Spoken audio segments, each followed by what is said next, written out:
katakan lingkaran setan dari triple effect. Industri remah, maka tidak bisa setoran, fiskal jadi remah, ya.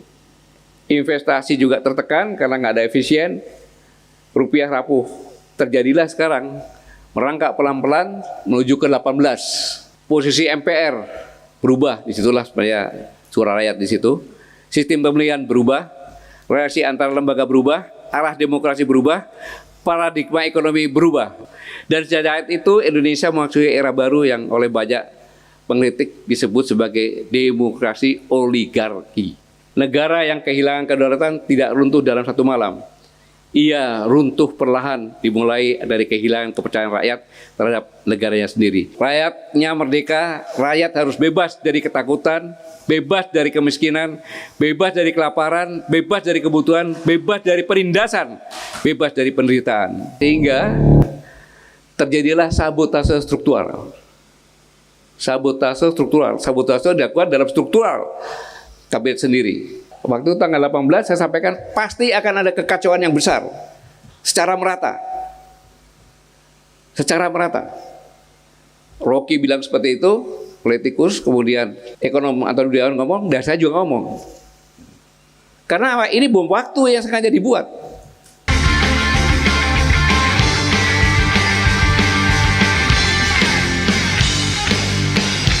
Ingin menyapa dulu karena di sini banyak senior-senior saya. Pak Samsir Siregar, saya tidak boleh nyebutkan pangkatnya karena beliau orang Intel, harus sembunyikan pangkatnya gitu. Dan tadi mungkin Pak Endartono Sutarto sama dengan saya, seumur hidupnya mungkin baru pertama kali lihat Pak Samsir bicara dengan sangat sopan tadi gitu. Kemudian orang Intel biasa suka menuduh bahwa ini adalah di inisiatif oleh saya, tapi karena beliau udah lupa, ya kan, kita berkumpul, ya kan, inisiatif beliau ternyata kan gitu, menjawab sendiri gitu. Jadi ini inisiatif ya Pak Samsir Siregar. Ya, gitu. Yang saya hormati Jenderal TNI Purnawirawan Ediator Sutarto, saya dulu pernah menjadi sepri beliau. Kemudian Letnan Jenderal TNI Kiki Sanakri, sama juga saya pernah jadi seprinya. Sehingga kalau saya berbicara ini, kalau baik itu karena didikan beliau, kalau salah ya beliau juga gitu maksudnya. Kemudian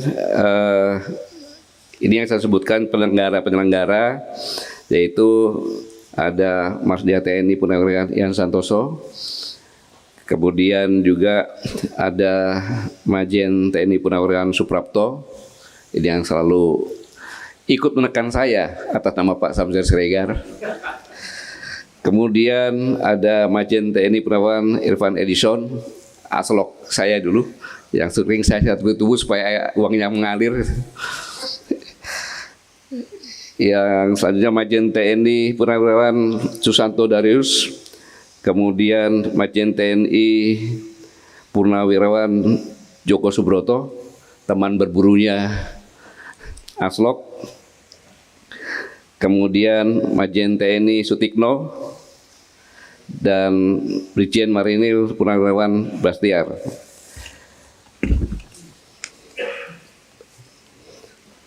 Selanjutnya ada Letnan Jenderal TNI Yayat Sudrajat. Seharusnya yang bicara seperti ini Pak Yayat, Pak, karena belum mantan Kabais itu, Pak. Kemudian Majen TNI Bimo Prakoso.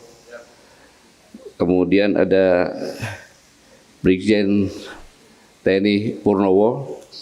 Pak Purnowo ini adalah atasan saya juga. Waktu saya Komandan Kompi, beliau kasih intel saya. Jadi saya berbicara di sini di bawah tekanan banyak sekali gitu, Pak. Kemudian untuk Angkatan Laut, di sini ada Laksda TNI Purnawirawan Kang Asep Burhanuddin. Kemudian ada Laksma Purnawirawan Yuti Alilin, satu-satunya yang tercantik di sini. Kemudian Lakda TNI Purnawirawan Aswaris. kemudian ada Lakda TNI Purnawirawan Bambang Sugeng,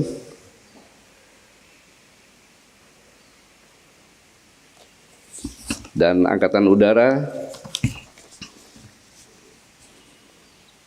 ada Masda TNI Purnawirawan Imam, kemudian Masda TNI Purnawirawan Handoko, Masda TNI Purnawirawan Didi, Masda TNI Purnawirawan Jul Hasmi, teman saya, kemudian Masda TNI Purnawirawan Nasir Syah. Mungkin yang belum saya sebutkan, mudah-mudahan ya. Pak Bimung sudah ya, Pak.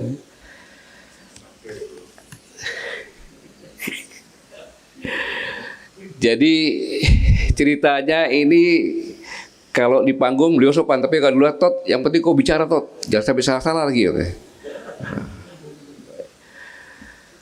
Bapak Ibu sekalian, dalam forum komunikasi ini saya ingin menjelaskan, bukan menjelaskan, maksud saya memberikan penjelasan yang saya yakin Bapak-Bapak udah tahu, mungkin refreshing lagi, bahwa sebenarnya Presiden Prabowo sekarang ini menerima banyak warisan dari Pak Jokowi.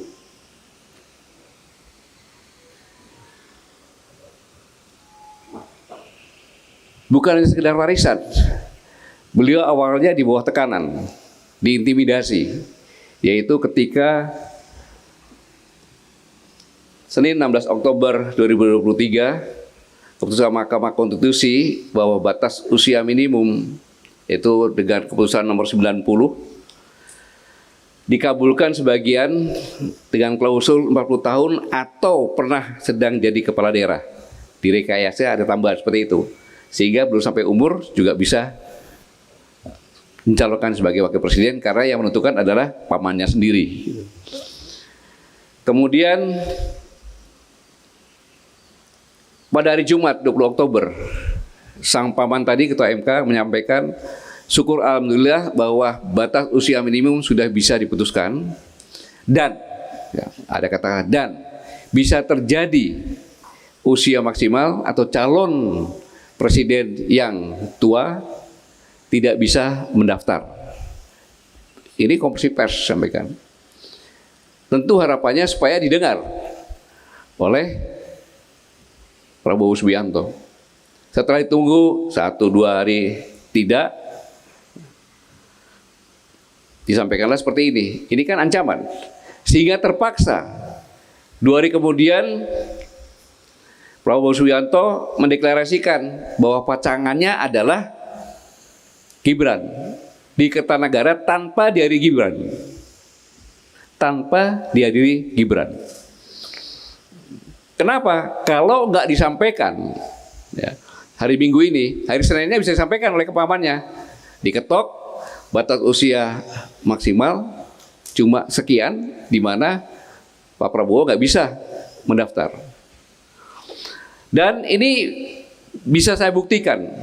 Pada Rabu 25 Oktober 2023, deklarasi Prabowo Gibran di Stadion Senayan. Jelas sekali. Simak coba. Tenang saja Pak Prabowo. Tenang saja Pak. Saya sudah ada di sini.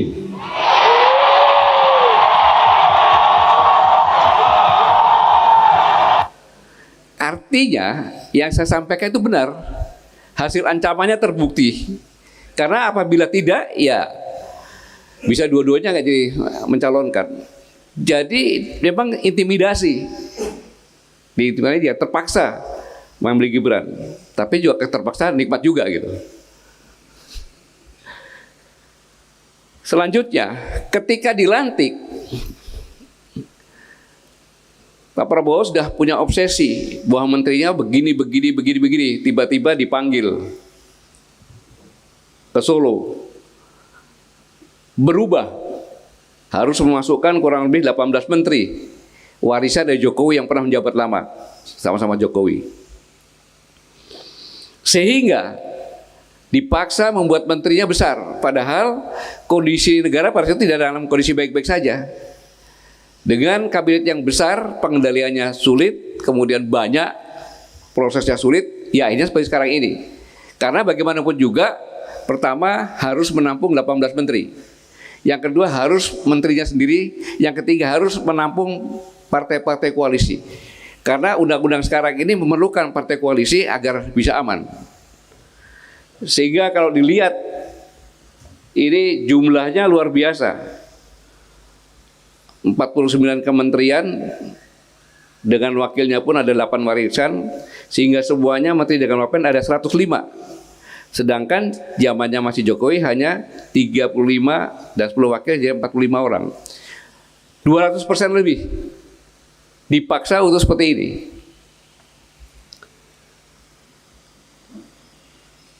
Selanjutnya, tentu orang-orang yang warisan ini loyalitasnya, dan dia tahu bahwa saya bisa jadi menteri lagi karena bos saya Jokowi. Loyalitasnya kepada Jokowi. Ini saya buktikan lagi bahwa menteri-menteri warisan loyalitasnya bukan kepada presiden, tetapi kepada presidennya lama ya Jokowi, dan mereka punya agenda sendiri. Warisan selanjutnya adalah selama 10 tahun telah menambah hutang BUMN sebesar 15.000. Ini suatu kesalahan yang luar biasa. Kemudian sumber daya alam dijual ke Tiongkok yang tidak meningkatkan APBN, namun aset sumber daya lainnya hilang. APBN 85% lebih dari pajak rakyat. Jadi yang menghidupi negara ini adalah rakyat yang menanggung, walaupun rakyat sudah susah. Dan banyak proyek mangkrak, ada bandara, ada waduk-waduk yang mangkrak. Sehingga menimbulkan jarak, gap antara kaya miskin semakin meluas. Ini yang paling menyedihkan. Proses permiskinan dengan cara yang sangat luar biasa cerdasnya. Pada tahun 2017, judi online itu hanya 2 triliun omsetnya. Tapi hanya perlu waktu kurang lebih 6 tahun, sudah meningkat menjadi 350 triliun. Bayangkan, 350 triliun ini uang dari masyarakat menengah ke bawah. Jadi banyak orang yang cerai, dia kredit Avanza untuk Grab, nggak taunya nggak pulang, pulang-pulangnya Grabnya sudah digadaikan, hilang, tambah hutang lagi. Kemudian korupsinya selama presiden-presiden yang lama dijumlahkan nanti korupsinya masih juara Pak Jokowi ini, 100% lebih. Kemudian banyak pendiaman terhadap korupsi. Karena apa? Begitu didiamkan, tapi sebenarnya di belakang sudah dibulatkan. Maksudnya bisa dipidanakan. Tinggal ngomong, nih, kamu sudah bisa dipidanakan. Akhirnya nurut semuanya. Beras pun, harga beras kita ini lebih mahal, 20%. Dan kelas menengah sulit bermimpi untuk bisa punya rumah.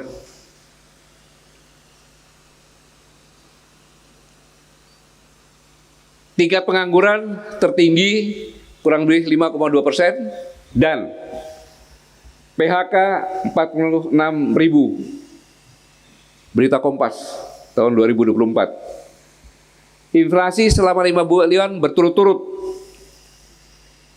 Ini yang membuat daya belinya menurun. Berita BBC 4 Oktober. Kemudian kelas menengah banyak yang jatuh miskin. Salah satu karyawan saya di sini, orangnya sudah tua, pinjam uang ke saya untuk menikahkan anaknya perempuan. Mantumu siapa Pak? Mantu saya sudah punya rumah, sudah punya mobil, walaupun kredit Pak, katanya. Oh bagus dong kalau gitu, pinjam. 3 bulan kemudian pinjam uang lagi. Buat apa kau pinjam? Untuk ngontrak rumah. Loh kan bu dari rumah. Belum Pak, mantu saya, loh katanya punya rumah. Di PHK Pak, rumah sama mobilnya disita. Jadi kelas menengah itu ketika tiba-tiba menjadi paling miskin di antara yang miskin.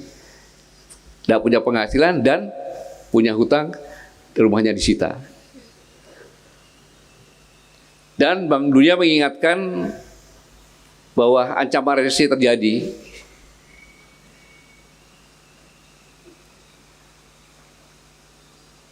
$8,9 juta Gen Z ini begitu lulus tidak punya kerjaan.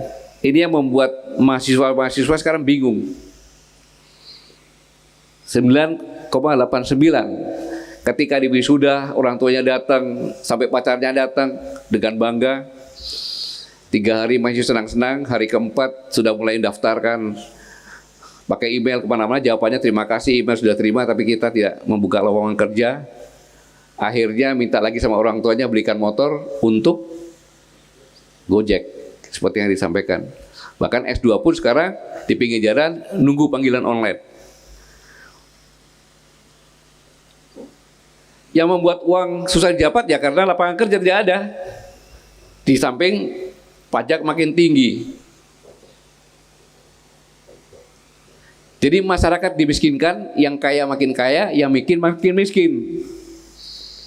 Di mana dominasi ekonomi politik yaitu oleh pengusaha yang dekat dengan politik, dengan pejabat-pejabat. Itu yang namanya dengan bayaran rente nanti. Dan ditetapkan PPN pada Januari 2025 akan naik menjadi 12%. Mengapa ini saya sampaikan? Bangun rumah sendiri waktu itu disampaikan mulai tahun 2025 akan kena pajak 2,5%. Bom waktu yang ditanamkan ini. Iuran BPJS dinaikkan juga mulai Januari. Motor mobil wajib asuransi mulai Januari. Dan yang sampaikan tadi bahwa BUMN selama 10 tahun 15.000 triliun hutangnya. Jadi sebenarnya BUMN sekarang udah bukan punya kita sendiri sekarang ini.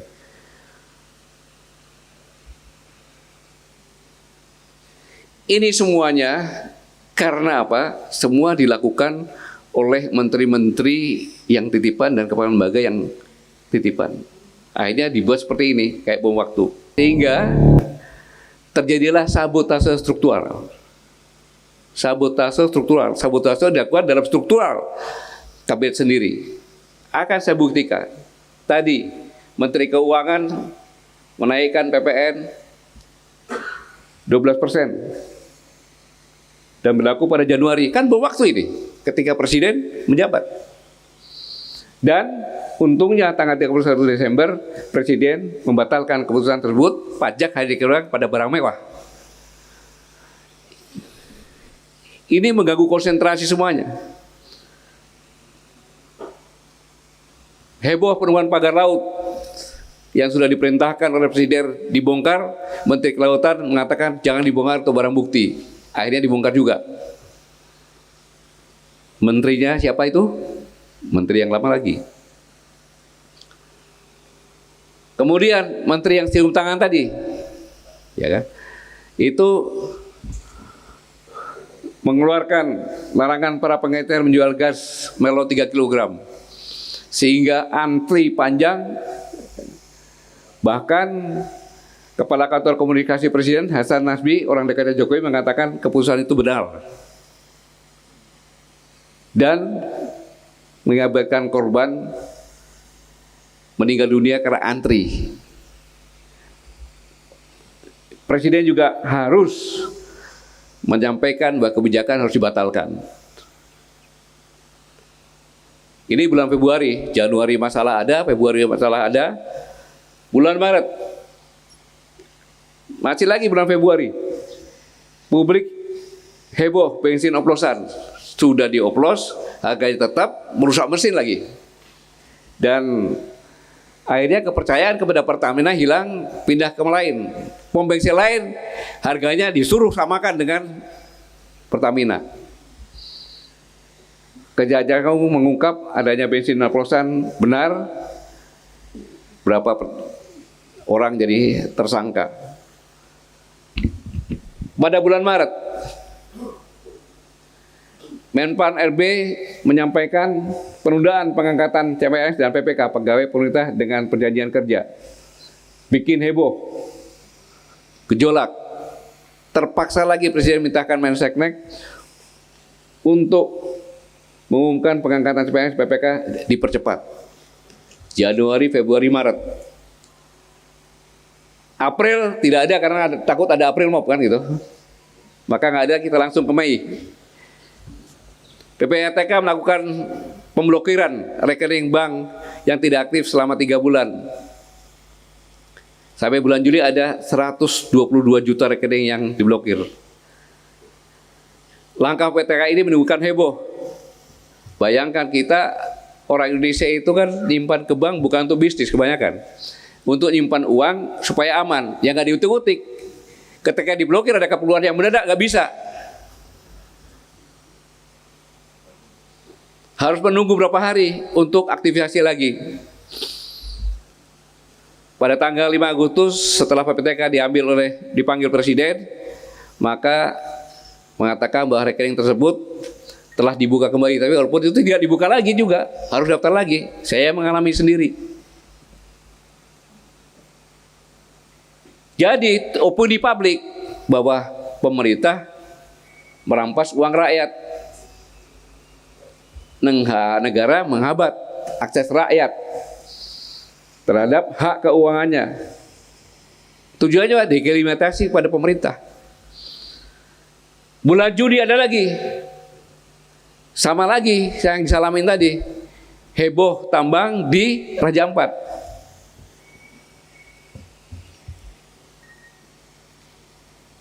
Saya ulangi, sengketa 4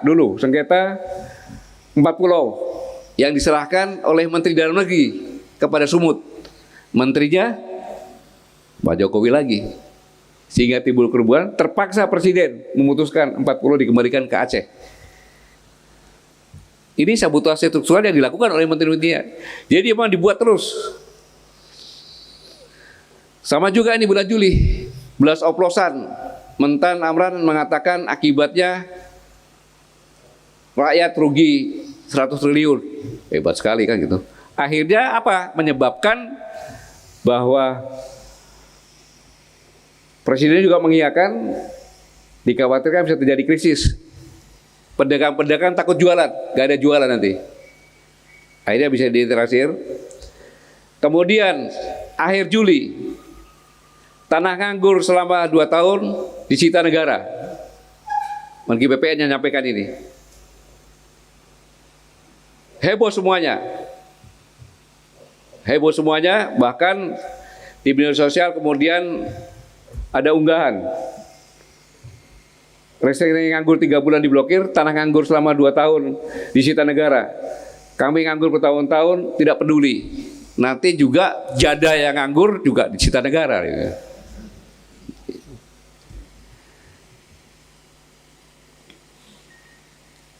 Data ada sekitar 1,4 juta hektar tanah terlantar, dan kebijakan ini diperburuk lagi oleh komunikasi Menteri DPN Nusron Wahid. Memangnya imbahmu bisa bikin tanah, tapi akhirnya dia minta maaf. Sama juga itu menteri siapa juga itu. Akhir Juli, Presiden memberikan abolisi dan amnesti untuk Thomas Lembong dan Sekjen PDIP Hasto. Keputusan saya diserang oleh pendukung Jokowi yang tergabung dalam YouTuber Nusantara. Bahkan mereka menyerukan pemakzulan Prabowo. Juli sudah Agustus, Menteri Keuangan melempar wacana rakyat ikut urunan partisipasi gaji dosen. Ini kan pembusukan, seolah-olah dosen itu nggak ada harganya. Gitu. Menterinya Jokowi juga. Dan dari semuanya ini,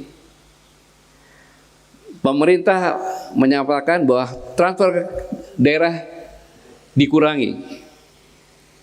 Ini lihat, transfer ke daerah paling tinggi APBN 3787 tahun 2026, tetapi paling kecil selama kurang lebih 10 tahun.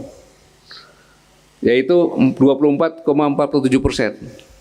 Ibu bapak-bapak sekalian, kalau Pemda yang tidak punya penghasilan apa-apa, itu hanya mengharapkan transfer daerah. Kemudian 40-55% itu untuk belanja pegawai. Kalau 50 saja ditambah 24 sudah 74. Jadi anggaran yang operasional Pemda hanya kurang lebih 25%, lebih sedikit. Akhirnya hanya operasional kantor saja. Nggak ada perbaikan jalan. Padahal APBD ini adalah urat nadi ekonomi daerah. Ia berhenti. Dampaknya apa? Ini dampaknya. Demo besar-besaran di Pati. Tolak kenaikan PBB sebesar 250. Harus melakukan ini. Dan ini Bupati ini juga putra orang Jokowi ini. Kenapa? Dengan transfer daerah merata. Waktu tanggal 18 saya sampaikan pasti akan ada kekacauan yang besar. Secara merata. Secara merata. Rocky bilang seperti itu, politikus, kemudian ekonom atau Dudiawan ngomong, dan saya juga ngomong. Karena ini bom waktu yang sengaja dibuat. Dan setelah itu bupatinya ini Sodewo saya monitor juga. Sempat ke tempatnya Jokowi di Solo, turun sebentar, nggak lama naik lagi laporan, sudah dilaksanakan perintahnya. Gitu. Tapi nggak tahu orang itu tahu apa, nggak tahu saya. Inilah yang dilakukan sehingga konsentrasi itu tidak penuh. Apa dampaknya? Mari kita lihat kondisi ekonomi Indonesia hari ini. Bukan dari opini, tapi dari angka-angka.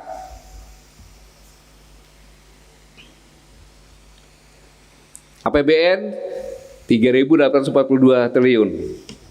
Pendapatan untuk APBN tidak murni, hanya cuma dapat 3.153,6 triliun. Berarti belum operasional sudah defisit 689,1 atau 17,9% defisit anggaran. Kemudian utang luar negeri 9.638 triliun. Jatuh tempo pada tahun ini adalah 833. Harus dibayar oleh APBN itu.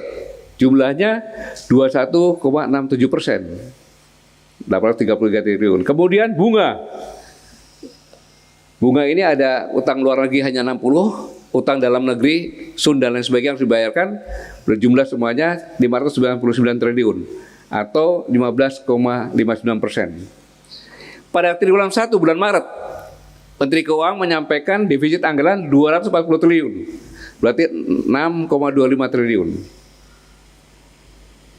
Jadi per bulan April, defisit anggaran sudah 2.361,1 triliun.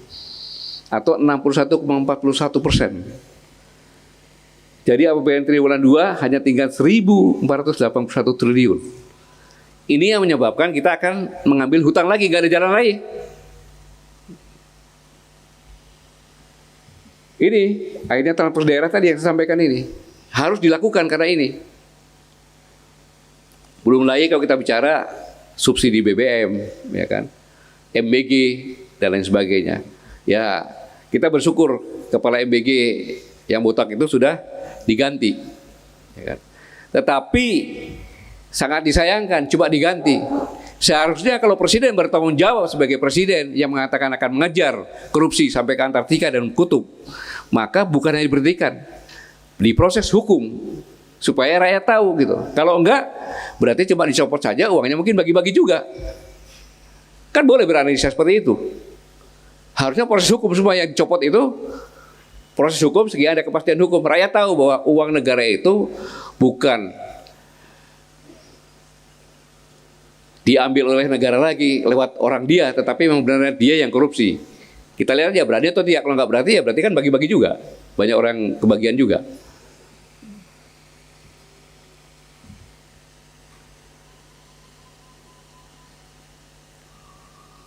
Kemudian APBN itu dipatok dengan nilai 16.500 per 1 US dollar. Sekarang sudah kurang lebih 17.854 sudah melewati hari kemerdekaan. Kalau seandainya 17.845 kan kemerdekaan yang kedua itu. Harga minyak dipatok 70 US dollar. Sekarang 90 US dollar per barrel lebih. Dari sini belum kita hitung tadi tuh. Kalau udah hitung lagi kan pasti berkurang lagi. Ini. Nah, mengapa ini terjadi? Karena ini menyebabkan kepercayaan publik dan investor hilang. Jadi investasi jangka pendek di negara manapun itu adalah saham. Ketika saham turun bulan Januari 9135, kemudian hanya berapa bulan kemudian Mei 5 bulan turun 6371. Paling merah. Kalau dia katakan ini faktor luar negeri, itu bohong. Saya katakan itu bohong. Karena yang turun hanya di Indonesia. Jadi orang menanam saham untuk investasi jangka pendek itu saham. Mereka akan menanam saham kalau masuknya pun mulus, tapi ketika akan diambil juga mulus. Tapi kalau 2 poin lebih, saya investasi 100 miliar, bisa-bisa ditarik saya cuma tinggal 90 sekian. Tapi kalau 0, sekian, kita bisa tahu, jadi saya tarik masih cuma sedikit ruginya. Ini yang membuat kepercayaan, dan ini apa yang sudah terus, maka investasi jangka pendek tidak ada. Lalu sekarang pertanyaannya, semua angka ini sebetulnya mencerminkan apa? Apakah ini tanda ekonomi kita membaik? Kata Menteri Keuangan kan seperti itu. Atau justru sinyal bahwa tekanan ekonomi sedang meningkat. Jelas ini membutuhkan kebijakan yang cepat, tapi tepat. Kalau tidak, maka kembali lagi. Kebijakan yang salah yang dikorbankan bukan angka, tetapi kehidupan masyarakat. Semuanya ini sebenarnya kalau kita lihat terjadi triple krisis dalam struktur ekonomi di Indonesia. Ini akar masalahnya adalah deindustrialisasi dini. Karena deindustrialisasi ini terjadi secara pelan-pelan.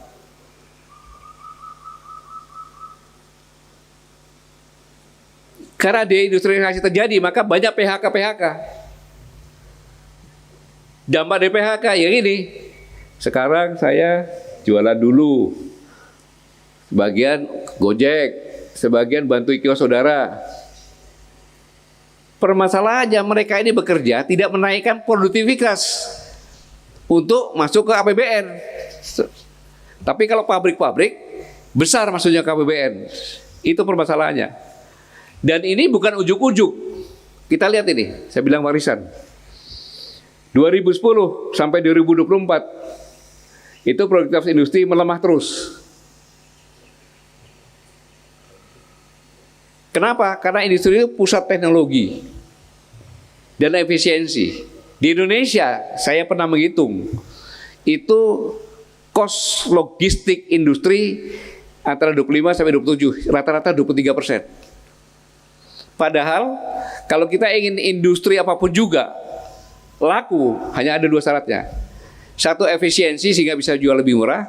Yang kedua, teknologi tinggi, mutunya tinggi. Ketika mutu tinggi dan harga murah, pasti laku. Kita dimakan sama Cina. Saya punya teman yang punya gunung marmer Tulungagung. Ketika saya mau membeli untuk buat lantai, dia bilang, sebentar ya mas, tak cek dulu gergaji. Loh emang kenapa? Cina itu edan. Loh kamu kan Cino. Kok kamu bilang itu? Kamu edan. Bukan, Cino daratan. Kenapa? Dia beli marmer kibikan ke saya, dibawa kembali ke Cina, setelah diproduksi dibawa lagi ke Indonesia, harganya lebih murah, kualitasnya lebih bagus. Ya akhirnya saya nggak bisa bersaing, maka saya jual kubikan aja kepada UMKM untuk dibuat macam-macam. Ini bayangkan, dari sini dibawa ke Cina bahan baku, dikembalikan lagi bisa lebih murah. Jadi pabrik harus lebih efisien. Nah kita gimana mau efisien? Preman subur di mana-mana. Mulai dari Satpol PP minta, aparat keamanan minta, yang paling tinggi minta preman. Karena preman kan kalau dikasih aksennya langsung. Pabrik bisa dia polisinya sendiri tuh. Ya gimana kayak gini? Belum di jalan raya angkutannya. Belum ekspornya nanti dipajaki dan lain sebagainya. Jadi tidak efisien. Jadi investasi mau tinggi apapun juga, kalau efisiensinya nggak ada, ya turun, ya nggak laku, ya tutup pabriknya. Seperti yang sekarang ini katakan oleh Pak Samsir tadi, wah pabriknya masih hidup karena mereka rata-rata masih punya cadangan bahan baku. Karena begitu bahan bakunya selesai, habis, ya udah tutup, nggak bisa apa lagi, PHK lagi.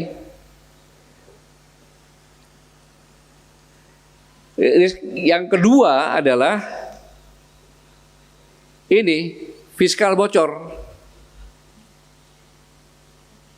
Jadi kalau sektor formal, yaitu pabrik-pabrik, itu mengecil, maka pajak juga mengecil. Dengan penerimaan mengecil, maka APBN tidak bisa untuk membagi-bagi. Akhirnya apa? Solusinya pinjaman. Sekolah butuh yang baik, butuh pelayanan kesehatan, ya kan? Butuh dukungan produksi, butuh pelindungan sosial, semuanya perlu anggaran. Tapi karena nggak ada, APBN masuknya nggak mencapai, ya terpaksa pinjam lagi. Pinjam ada dampaknya. Dampaknya bisa 20%, ya.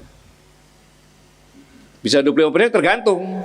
Diambilnya dari APBN, jadi APBN sebenarnya sudah berkurang lagi 20%. Kita tadi udah berapa persen tadi berkurang? Jadi bunga hutang-hutang dari yang kita pinjam itu mengurus masa depan kita, anak cucu kita nanti yang akan terkena.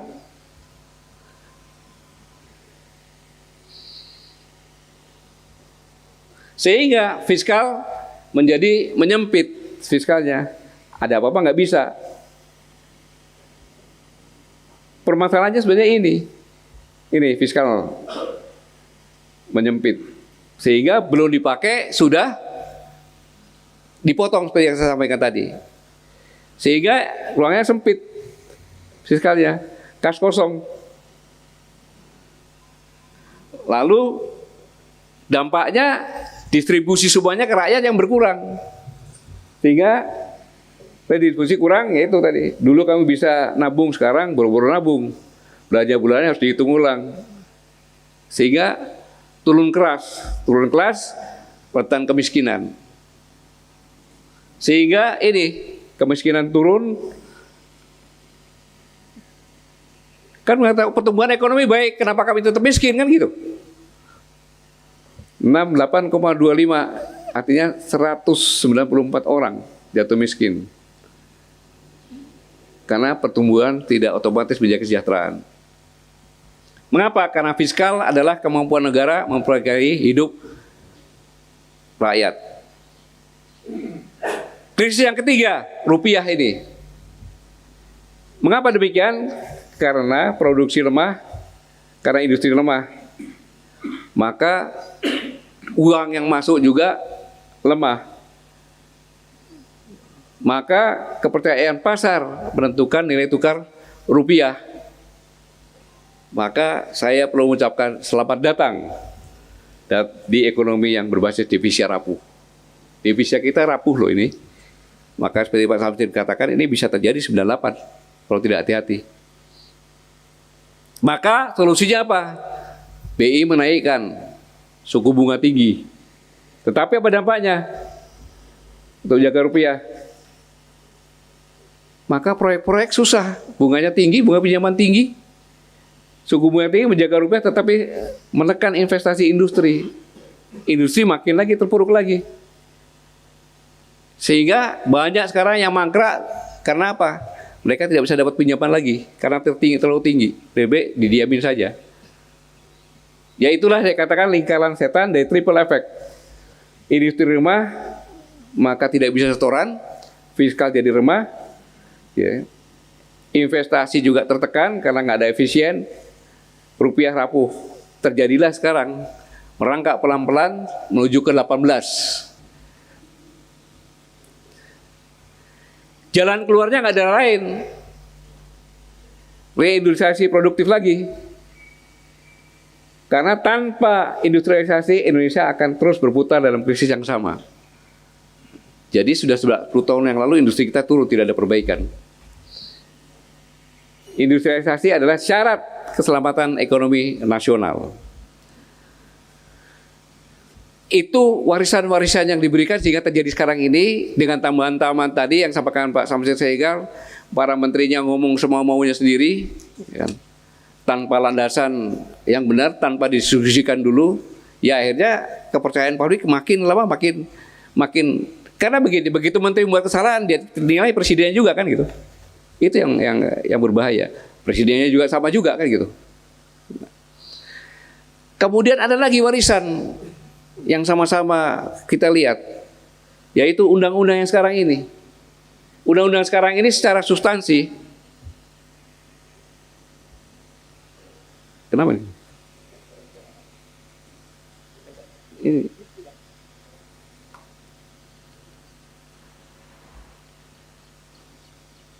kamu sih itu. Jadi undang-undang yang sekarang ini itu secara substansi sudah sangat menyimpang, sangat besar. Struktur Ketatanegaraan Indonesia telah berubah sangat besar. Bahkan Profesor Dr. Kailan menyatakan yang dari UGM sudah sekitar 97% isi konstitusi telah berubah dari konstruksi awalnya. Konstruksi awalnya kan kita berpedoman semuanya kepada pembukaan Undang-Undang Dasar 45, pasal 2 sebagai tujuan dan pasal 4 sebagai Pak Prato, Pak Sugeng Rawuh, Pak. Monggo, Pak.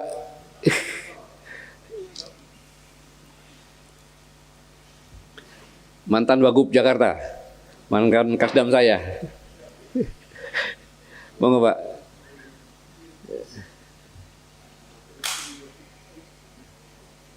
Artinya apa? Yang berubah bukan hanya pasal teknis, melainkan filosofi dasar hubungan negara, rakyat, dan kekuasaan yang saya katakan tadi. Ini posisi MPR berubah, disitulah sebenarnya suara rakyat di situ. Sistem pemilihan berubah, relasi antar lembaga berubah, arah demokrasi berubah, paradigma ekonomi berubah. Pak, undang-undangnya sama, jangan salah. Pasal 1, 2, 3 sama, pasal 4-nya berubah. Dilaksanakan oleh demokrasi dan sebagainya, membingungkan pasal 4. Dan sejak itu Indonesia memasuki era baru yang oleh banyak pengkritik disebut sebagai demokrasi oligarki. Ini oleh saya dari acaranya beliau juga di Bandung Pra-Kongres. Memang reformasi 98 itu dengan niat yang sangat mulia, yaitu rakyat ingin menghapus KKN, rakyat ingin membatasi kekuasaan, rakyat ingin membangun demokrasi yang sehat. Tapi hari ini banyak rakyat mulai merasakan bahwa reformasi justru melahirkan paradoks. Korupsi semakin besar, politik semakin mahal, hukum terasa tajam ke bawah namun tumbuh ke atas, partai politik berubah menjadi kendaraan elit, kepala daerah khususnya mencari endorsement dari partai, kalau enggak bisa jadi kepala daerah, dan tidak aman, dan demokrasi akhirnya lebih banyak dikuasai pemodal dibanding rakyat. Reformasi yang dulu menjanjikan pembebasan, perlahan berubah menjadi mekanisme legal untuk mengkonsolidasikan oligarki. Dalam teori politik modern, fenomena ini dikenal sebagai autokratik legalisme, yaitu hukum tetap ada, pemilu tetap ada, lembaga negara tetap ada, tapi substansi demokrasi perlahan dikendalikan oleh jejaring kekuasaan, ekonomi, politik. Ketika konstitusi kehilangan filosofi kebangsaan, Indonesia kehilangan orientasi kebangsaan. Ini bahayanya. Tujuan negara kan jelas dalam Undang-Undang Dasar 45 pembukaannya, melindungi segenap bangsa Indonesia memajukan kesejahteraan umum, mencerdaskan kehidupan bangsa, dan ikut melaksanakan ketertiban dunia. Namun realitas hari ini justru menunjukkan sebaliknya, sehingga kesenjangan melebar, distrust publik meningkat, kepercayaan kepada pemerintah, ketahanan nasional melemah, politik identitas semakin mudah dimainkan, dan bangsa ini terlihat kehilangan kesadaran sejarah. Ingat, membangun masa depan tidak boleh melupakan sejarah. Berbahaya nih, Ibnu Khaldun bahkan sejak abad 14 telah mengingatkan kita semuanya. Peradaban hancur karena penggunaan pena dan pedang yang tidak tepat. Bahkan Arnold Toynbee juga menulis bahwa peradaban biasanya runtuh bukan karena serangan dari luar, melainkan karena kegagalan elit internal menjawab tantangan zaman. Telah terbukti Kerajaan Sriwijaya, Majapahit, bukan dari luar kita kuat. Dan Indonesia hari ini mulai memperlihatkan gejala itu. Elit sibuk bertarung memperebutkan kekuasaan jangka pendek, baru menjabat persiapan untuk pemilihan yang akan datang. Sementara pondasi kebangsaan perlahan terkikis. Ini yang dikatakan special interest group, yaitu oligarki yang disebut sebagai bentuk shadow state. Jadi oligarki itu seperti negara yang tidak terlihat. Mereka tidak akan selalu tampil di depan publik, tetapi memiliki pengaruh yang besar terhadap arah ekonomi, pembentukan undang-undang, pembiayaan politik, hingga desain kekuasaan. Bahkan lebih kuat dari negara ini, karena duitnya lancar, rente. Akibatnya negara perlahan tidak lagi bekerja untuk kepentingan rakyat secara utuh, tetapi untuk kepentingan kelompok tertentu. Dan ketika negara mulai kehilangan keberpihakan kepada rakyat, maka yang muncul adalah distrust publik. Itulah yang sekarang sedang terjadi. Kepercayaan rakyat runtuh, legitimasi negara melemah, dan hukum hanya dipandang sebagai alat kekuasaan. Dan memang di mana-mana gerakan kembali ke Undang-Undang 45 asli sering disalahpahami sebagai upaya menghidupkan masa lalu. Padahal bukan itu. Padahal bagi banyak pegiat konstitusi, esensinya justru adalah mengembalikan kedaulatan rakyat yang sekarang tidak ada, demokrasi permusyawaratan yang sudah hilang, arah pembangunan jangka panjang yang sama sekali tidak ada. Begitu jabat presiden, semua maunya dia bikin rencana, semua maunya, nggak ada risiko berat, dan kemandirian negara hilang semuanya. Sebenarnya kembali itu tidak menolak sebenarnya, tetapi menolak perubahan yang tidak memiliki landasan filosofi. Landasan filosofi penggunaan dasar 45 dan Pancasila itu tidak dilakukan, gitu. Menolak perubahan yang dianggap tidak memiliki landasan filosofi dan dilakukan tanpa metodologi kenegaraan yang matang. Kita bisa buktikan, kita bersidang, kemudian jadi undang-undang, itu sekian undang-undang bisa dilakukan, padahal kalau dengan proses yang benar, dikonsep, disidangkan, setelah itu disosialisasikan, dan seterusnya.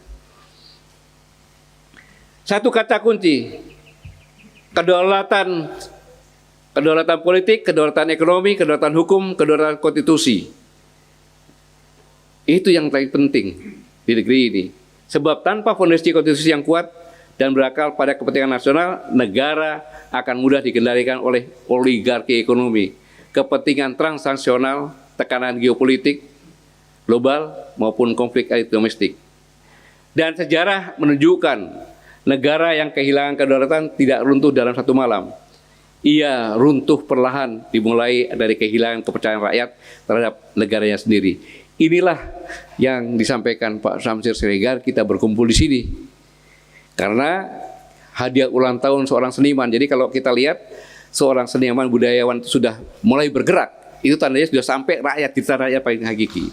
Untuk itu Bapak Ibu ada di sini semuanya adalah diajak oleh kita semuanya. Mari kita wujudkan keadaan di mana rakyat kita sungguh-sungguh merasa dan menikmati kemerdekaan. Rakyatnya merdeka, rakyat harus bebas dari ketakutan, bebas dari kemiskinan, bebas dari kelaparan, bebas dari kebutuhan, bebas dari penindasan, bebas dari penderitaan. dan jangan mau kekayaan kita diambil murah oleh pihak-pihak lain.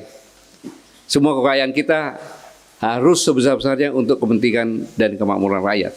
Ini yang tanggal 26 disampaikan oleh Bapak Presiden. Sebenarnya ini benar, tetapi kenapa Menteri-Menteri tidak memakai prolog? Kebijakan ini lahir karena apa? Karena banyak orang ekspor namanya limbah, tapi sebenarnya CBO. Banyak orang yang mengekspor, tapi begitu dibayar, kembalinya ke BI hanya 20%, tekennya dipecah-pecah. Main mata antara bea cukai dengan BI. Sehingga dolar langka di negeri kita. Ada penyebabnya itu juga. Kalau ekspor semuanya kembali ke BI, pakai rekening perusahaan, sehingga di BI semuanya, itu pasti nggak akan seperti ini. Antara lain itu sebenarnya. Bapak Ibu sekalian, bangsa yang berhasil adalah bangsa yang mampu menyediakan pendidikan berkualitas tinggi yang merata bagi semua lapisan masyarakat, menciptakan tenaga kerja yang terampil, adaptif, dan membentuk karakter, etika, dan kemampuan berpikir kritis yang diperlukan untuk menghadapi tantangan global. Sekedar informasi, di Cina itu fakultas liturgi sudah ditiadakan, teknik ini ditiadakan, semuanya sudah mengacu kepada AI. Kita belum sampai ke situ udah di Cina udah dibubarkan. Bagaimana kita mengejarnya? Kegagalan suatu bangsa seringkali terkait dengan ketimpangan ekonomi. Kita pernah mengalami itu 98 yang semakin melebar, tingginya tingkat korupsi dan lemahnya institusi yang seharusnya menjaga keadilan dan pemerintahan yang efektif. Ini yang sekarang langka.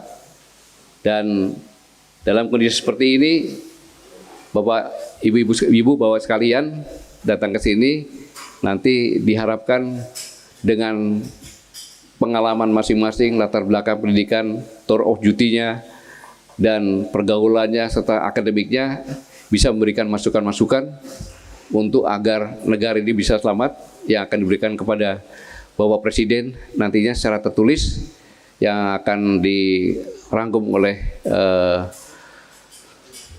sekretaris, dan nanti setelah selesai nanti Pak Prapto akan membuat WA, coba berkatakan setuju atau tidak. Kalau setuju berarti disetujui oleh semuanya dan akan diberikan kepada mungkin Bapak Presiden kalau bisa. Tetapi ini adalah upaya kita para purnawirawan yang sangat mencintai negeri ini dan tidak mau negeri ini berhenti di tengah jalan, karena apapun bila terjadi pasti rakyat yang akan menjadi korban. Dan sekarang saya kembalikan ke Pak Prapto, Pak, untuk menyampaikan pendapat.